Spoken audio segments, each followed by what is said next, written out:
I wanted to congratulate you guys on your comeback. I know you guys released your first single in like 8 years back in like 2021. And Yep. I wanted to ask you what that reunion conversation was like, and have you guys stayed in touch all this time? Sure. Well, thank you. We're very excited. We're just ramping up and getting going. So anybody who thinks, oh, it's just a reunion tour, not at all the idea. We plan on releasing a ton of music. We've been writing, recording. We're looking at a long-term plan here. So we're so excited to be back together. That did come from keeping in touch. You know, the four of us have always kept in touch. I'd go visit Carlos in his house in Hawaii because why not? It has free time. And Kendall and Logan actually live like right next to each other in LA. I live in Vegas part-time with Logan part-time. So like we'd always find ways to meet up, at least a couple of us. And the conversation, believe it or not, started, wow, I think over 2 years ago at this point. And, you know, of course, pandemic happened, and the only silver lining of that is we were ready to release music. We were excited earlier on, say a year and a half ago, but it wouldn't have been as good. So having that extra time, even though I don't ever want to do another Zoom writing session if I can help it, having that extra time to do 100 more of those allowed us to really hone in on our new sound, what we want to do. And, you know, now we're just extremely prepared and excited. Is there something that you're particularly looking forward to being on the road again? Honestly, one of my favorite things about touring is having a routine. It's tough when you're filming because your call time can be 6 a.m. one day, it can be 6 p.m. another day. And so you do your best to figure out like, okay, when am I going to get a workout?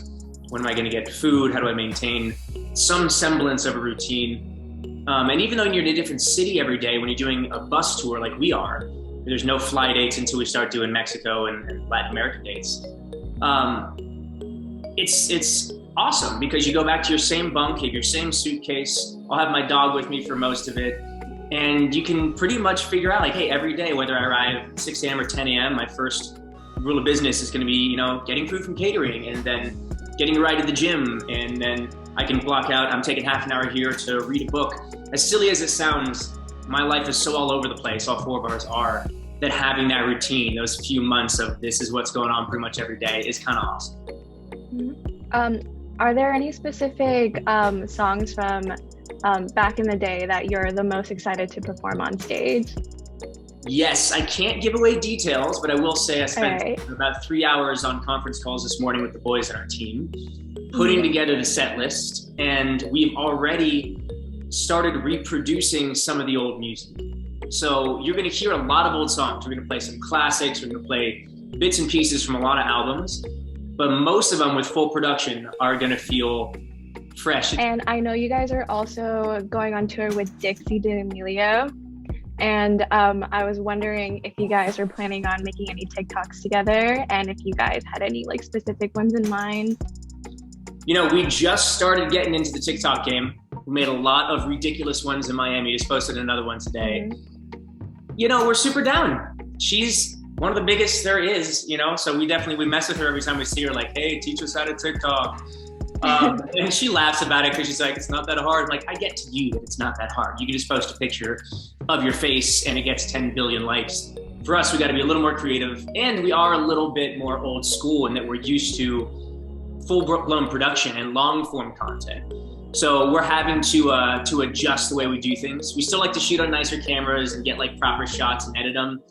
It's still tough to go straight to the app and do it that way, but we're not being as precious about it as we were. And she's kind of helped us figure that out. Yeah. And then my last question, and kind of a personal question as a fan, I was wondering if you guys could work on getting Paralyzed on Spotify, because I think it's one of your best songs. Funny you mention that, without confirming or denying it being a part of any future tours. It has been brought up and it is being discussed, and maybe it's even been produced at this point. I don't know. I don't know about releasing it, but it's something a lot of fans asked us to play, so we're seriously considering that. And yeah, if we do get an opportunity, maybe we put it out there. We're not opposed to that. Hey everyone! Thank you for watching this video of Big Time Rush The Perfect Fans. I hope you enjoyed it. For more Big Time Rush news, interviews, and music, be sure to subscribe and check back on the channel daily. Thank you so much for watching. God bless you, and remember, it's the only life you've got, so you've got to live it big time.